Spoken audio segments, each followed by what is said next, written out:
Math 10वां class 5 number question है अभ्यास 12.2 का क्वेश्चन बोल रहा है कि त्रिज्या 21 सेंटीमीटर वाले वृत्त का एक चाप केंद्र पर 60 डिग्री का कोण बना रहा है। ठीक है, जिसमें एक में कह रहा है कि चाप की लंबाई ज्ञात करें और दूसरा कह रहा है कि त्रिज्यखंड का क्षेत्रफल ज्ञात करें। क्या कर रहा है? त्रिज्यखंड का क्षेत्रफल। तो हम क्या करेंगे, पहले त्रिज्यखंड बना लेते हैं।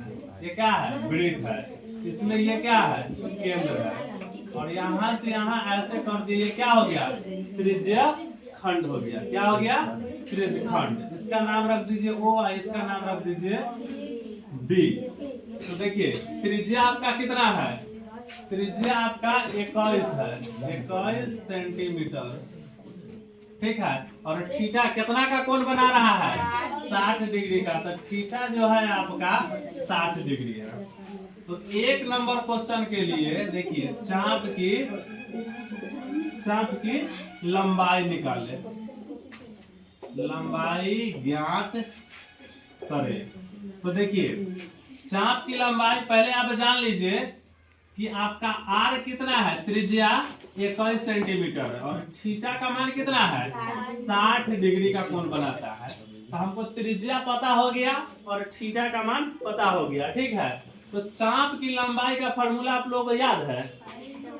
पाई नहीं, गलत, पाई याद नहीं है आप लोग को। पाई देखिए चाप की लंबाई का फॉर्मूला होता है चाप की लंबाई पाई R थीटा बटा में 180 डिग्री। अच्छा से फॉर्मूला आप लोग याद नहीं रहता है।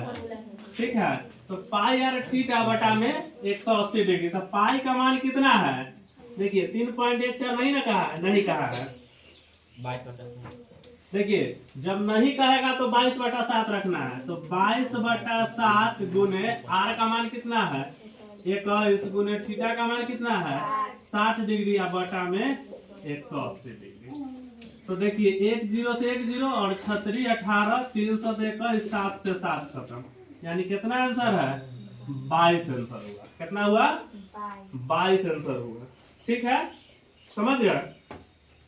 उसके बाद देख लीजिए आंसर है होगा ही कितना है? एक्सरसाइज कितना है? 12.2 है ना। दूसरा है त्रिज्यखंड का क्षेत्रफल। जगह कम रहता है इसके लिए। देखिए दूसरा का क्वेश्चन आपका बोला है कि त्रिज्यखंड का क्षेत्रफल। तो त्रिज्यखंड का क्षेत्रफल होता है थीटा बटा में 360 पाई R स्क्वायर। ये फॉर्मूला याद है ना आप लोगों को? तो देखिए आपको पता है थीटा का मान कितना है? 60 डिग्री।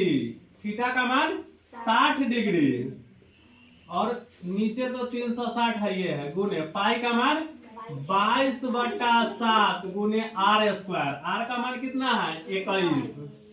तो 21 का स्क्वायर, 21 का स्क्वायर के लिए आप 21 गुने 21 लिख सकते हैं, कोई दिक्कत नहीं है। ठीक है, देखिए ये कटेगा 0 से 0 और 6 6 36 7 तिया 21 3 दूना 6 और 2 से 11 दूना 22 यानी 11 गुने 21। ठीक है, 11 गुने 21 और दोनों में क्या लगा हुआ है? सेंटीमीटर लगा ही हुआ है। 11 गुने 21 ना जी। चलिए ठीक है, तो गुना कीजिए 11 का 11 के 1 हासिल 1 11 दूना 22 है 1 23 सेंटीमीटर स्क्वायर त्रिज्यखंड का क्षेत्रफल होगा। देखिए आंसर है ना, समझ गए बढ़िया से? चलिए ठीक।